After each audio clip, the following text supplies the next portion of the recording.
Okay, we're going to do a quick support video on how to test the battery on your Big Toys vehicle and also test your charging system. Right here we have a multimeter tool. These are different versions. You can buy these at your local corner store, whether that be Lowe's, Ace Hardware, Walmart. Any of your main box stores will have this. You can also get them online. They're fairly inexpensive. You can find them as low as about $15. And they go all the way up to $100, which is really not necessary if you're not a professional electrician. A little more about these: they do all different things. You can test electricity in your house all the way down to small batteries like we're going to be doing today. There's different versions. This is an analog version. It's got the little dial. We really don't recommend using this type, as you can get the digital one for a low price as well. They're very inexpensive.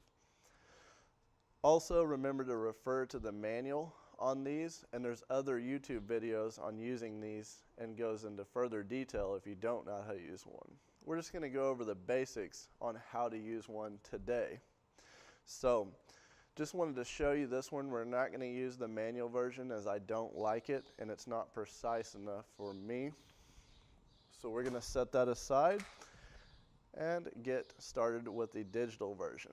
So here you'll have the digital version. It's going to have different settings. This one in particular has DCV, so that's DC voltage. These are really just representing your decimal points. So if you turn it up, it just adds a decimal there. It's recommended to have the double digits and then decimal point. Either way, it's going to read the voltage. So we'll go ahead and we're going to test the battery on this vehicle. This is considered a 12 volt ride-on vehicle. So I'm just going to go ahead and touch black to black, red to red. And then as you'll see on the meter right here, it reads 12.8. That means the voltage is exactly like it says. It's that simple, 12.8. Remember, I was telling you how you can adjust it. All that does is moves the decimal point and gives you a more precise reading. The first numbers are what matter. So we know that this is a good battery. It's got over 12 volts, almost 13. And this is how you would actually test your 12 volt battery on one of our ride-on vehicles. So now that we have a basic understanding of how to use the meter, we're going to go ahead and check something else. All right, so I'm going to show you a basic way to test the breaker fuse on your ride-on car. What you can do is you can just go to the negative, which is considered the ground of the vehicle. You'll notice on this vehicle here, it has an installed breaker fuse right here. That's exactly what this is. This is the back side of the fuse that goes to the battery, as you can see there. And this side goes to the vehicle. So if you think that you might have a bad fuse, the way to test that is you can go to the back side of the fuse here, which I'm going to do. Just one moment. I've got to make contact with the metal part of it. Okay, so we're on the side of the fuse that goes to the vehicle, as you can see. On this side of the fuse, it goes to the battery. So we'll go over here, and as you can see,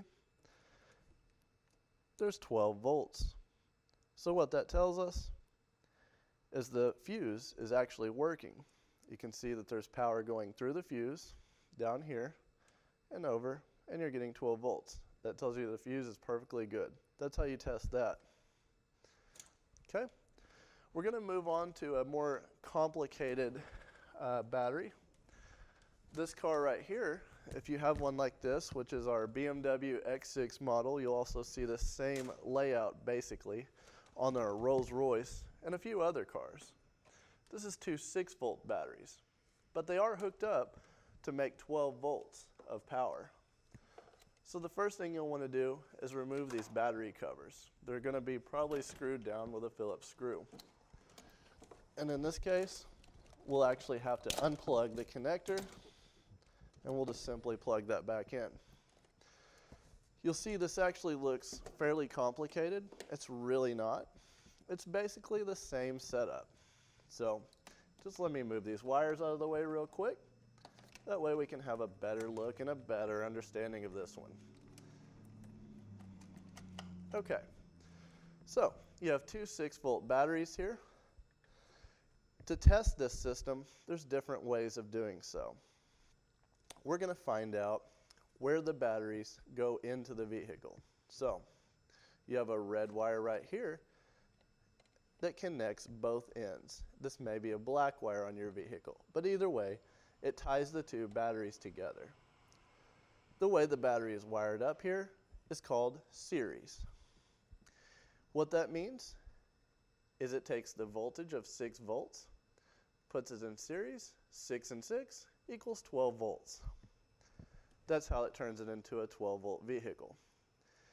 If these wires were running perpendicular to each other, which you won't have a vehicle that does that with these, that would be called parallel.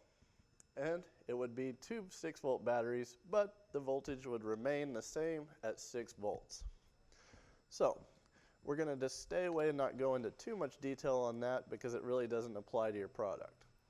So you'll find a negative wire coming off of this battery, and it goes into the vehicle's control unit, or in your case, somewhere into the vehicle and away from the batteries. You'll find a red wire here that goes through a fuse into the other battery. The best way to test this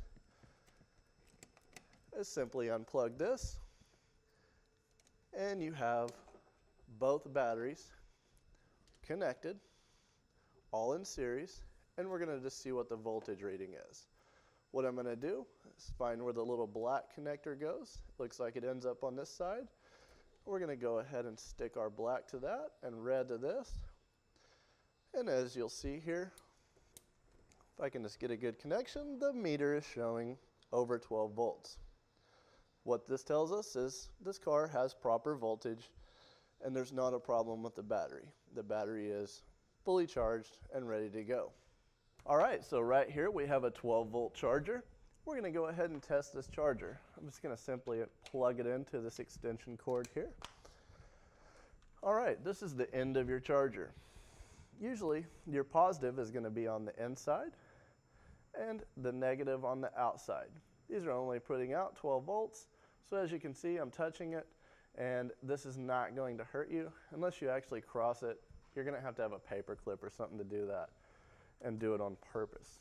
So we'll stick the red positive to the inside there like so, and then we'll touch this to the negative, and you'll find that this particular charger is putting out 19 volts. The main thing to keep in mind is that your charger is putting out well above the battery voltage. Again, you have a 12-volt toy. You want to have a charger that's putting out at least 16 to 20 volts. That way, it'll actually charge the vehicle. Right there in the definition, that is charging. It brings the battery up to a higher capacity, so you will need a higher voltage. So this charger is working correctly. Now, if your charger was showing a low voltage like 10, 9, 8, 7 volts or anything at all below 16 volts or so, there may be a problem with your charger. If it's not showing any voltage at all, then the charger is actually defective. So hopefully this was some helpful information on testing your Big Toys product. Thanks for watching and have a good day.